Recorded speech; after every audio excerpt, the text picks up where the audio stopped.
Welcome to our channel. Today we how to reset your ClickBank profile step by step clearly. To reset your ClickBank profile, start by navigating to the ClickBank website. Log in using your account credentials.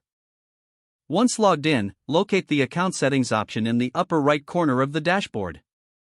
Click on account settings to proceed. In the account settings menu, find the profile section. Click on profile to access your personal information. Here, you will see an option to edit your profile details. Select Edit Profile to make changes to your account. To reset specific fields, clear the existing information in each section you want to update. You can also update your email address, password, and other personal details. After making the necessary changes, scroll down to the bottom of the page. Click the Save button to save your updates.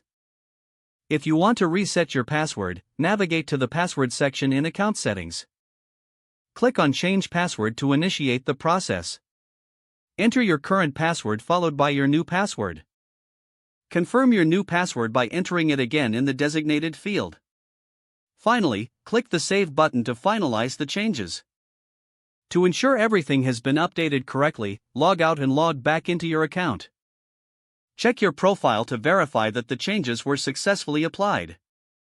Your ClickBank profile is now reset and updated according to your preferences. If the page does not load, refresh the browser or try again in a private or incognito window. Make sure you are using the correct email address, then retype it carefully to avoid small typos. If your password is not accepted, use the reset option and create a new strong password you can remember. Check your spam folder for verification or security emails, then complete any requested confirmation steps. Enable two-factor authentication if available to improve account security and reduce unauthorized access risk. After signing in, review your profile details so your contact information and settings are accurate and current. If you see an error message, note it down and try again after restarting your device and internet connection. Log out when you finish, especially on shared devices, to keep your account and payment information secure. Don't forget to like this video and subscribe to our channel for more step-by-step tech guides.